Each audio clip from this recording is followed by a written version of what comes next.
जितने भी बच्चे स्कूल जाते हैं ये खबर उनके लिए बहुत ज्यादा जरूरी है, क्योंकि ये नोटिफिकेशन जो है वो स्कूल एजुकेशन डिपार्टमेंट ने जारी किया है और बच्चे काफी देर से इसका इंतजार कर रहे थे कि ये सौगात हमें कब मिलेगी।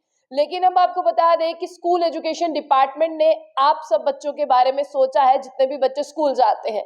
एक इम्पोर्टेंट डिसीजन लिया गया है, वो डिसीजन मैं आपके सामने रखती हूँ और आप देखिएगा कि स्कूल एजुकेशन डिपार्टमेंट ने आपके बारे में सोचा है।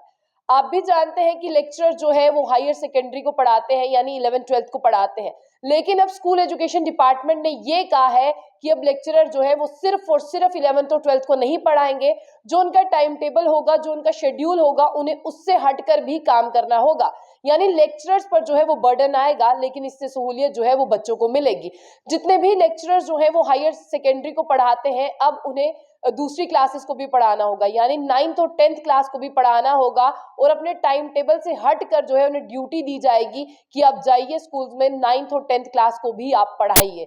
यानी बच्चे काफी देर से इंतजार कर रहे थे, उनकी ग्रूमिंग नहीं हो पा रही थी, उनके डाउट्स क्लियर नहीं हो पा रहे थे, क्योंकि आप भी जानते हैं कि 10th तक जो हमें पढ़ाते हैं हम उन्हें टीचर्स कहते हैं, यानी शिक्षक हमें पढ़ाते हैं। लेकिन 11th-12th को पढ़ाने का नजरिया जो लेक्चरर्स पढ़ाते हैं, जो मेथड वो ऑप्ट करते हैं, जिस मेथड से वो पढ़ाते हैं, वो एकदम डिफरेंट मेथड होता है, जिस मेथड से हम छोटी क्लासेस को नहीं पढ़ाते, 9th और 10th क्लास को। लेकिन स्कूल एजुकेशन डिपार्टमेंट ने ये कहा है कि जितने भी लेक्चरर्स हैं वो 11th-12th को पढ़ाते हैं, बहुत अच्छी बात है, ये उनका टाइम टेबल है। लेकिन अब उन्हें टाइम टेबल से हट के 1 या 2 घंटे जो है वो 9th और 10th क्लास को देने होंगे। जितने भी लेक्चरर हैं, अब तमाम लेक्चरर्स की ड्यूटी लगाई जाएगी। अगर वो 11th और 12th को पढ़ाते हैं, उसमें से उनको जो समय है 1 घंटा या 2 घंटे, वो उन्हें जो है 9th और 10th क्लास को देना होगा। ऐसा क्यों कहा गया है उसके बारे में मैं आपको बताती हूँ। ऐसा इसीलिए कहा गया है कि आप हायर सेकेंडरी को पढ़ाते हैं, लेक्चरर्स की बात की जा रही है, लेकिन आपको अब सीनियर सेकेंडरी को भी पढ़ाना होगा कि वो अच्छे से ग्रूम हो सके, उनके डाउट्स जो है वो क्लियर हो सके। और जब वो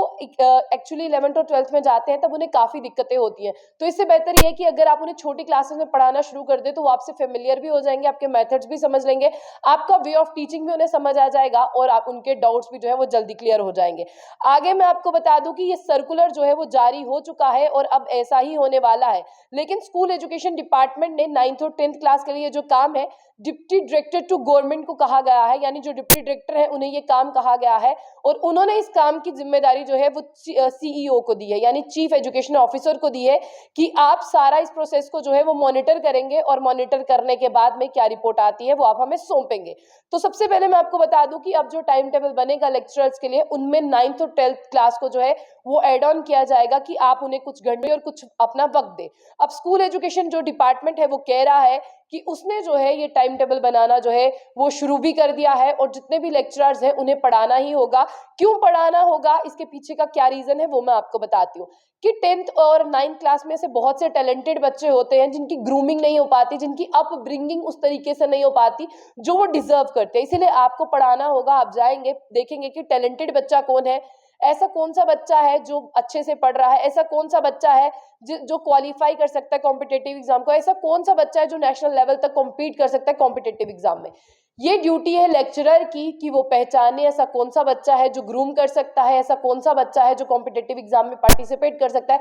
इसीलिए अब आपको हटकर आप पर ये बर्डन समझ लें या सरकार की ड्यूटी समझ लें, अब आप पर ये ड्यूटी है कि आपको 11th-12th से हटकर 9th-10th को पढ़ाना है। और उसमें तराशना क्या है, यानी जब आप क्लास में जा रहे हैं आपके पास एक पूरा रोड मैप होगा, आपके पास पूरा एक चार्ट दिया होगा। कोई बच्चा टैलेंटेड होगा, कोई स्पोर्ट्स में होगा, आपको उन्हें पहचानना है, कोई कॉम्पिटिटिव में होगा, आपको उन्हें पहचानना है, और फिर आपको क्या करना है। अब इसमें हेड ऑफ द इंस्टीट्यूशन को भी मुलव्विस किया गया, यानी जो हेड ऑफ द इंस्टीट्यूशन भी है वो भी 9th और 10th क्लास के बच्चों की क्लास ले सकता है, जो लेक्चरर हैं वो भी ले सकते हैं हेड ऑफ द इंस्टीट्यूशन, और प्रिंसिपल भी ले सकता है। उसके साथ मैं आपको बता दूं कि ये रिपोर्ट जो है वो मंथली बेसिस पर तैयार करेंगे और चीफ एजुकेशन ऑफिसर्स को मंथली रिपोर्ट उन्हें सौंपनी है। स्कूल एजुकेशन डिपार्टमेंट ने एक महत्वपूर्ण निर्णय लिया है। ये निर्णय आप लोगों से जुड़ा हुआ है। जितने भी बच्चे स्कूल जाते हैं उन्हें ज्यादा से ज्यादा ये खबर शेयर करिए, ताकि उन्हें पता चले अब स्कूल जाने से झिझकना नहीं, छुट्टी नहीं मारनी, प्रोफेशनली अपब्रिंगिंग और ग्रूमिंग जो है अब होने वाली है सही तरीके से। आपका बच्चा 9th और 10th क्लास में पढ़ते हुए ही आपका बच्चा जो है वो 11th-12th के बच्चे तक की स्टडी कर लेगा और कोपिंग स्ट्रेटजीज उसको सिखाई जाएंगी और कोप अप कर लेगा उनके सिलेबस को भी।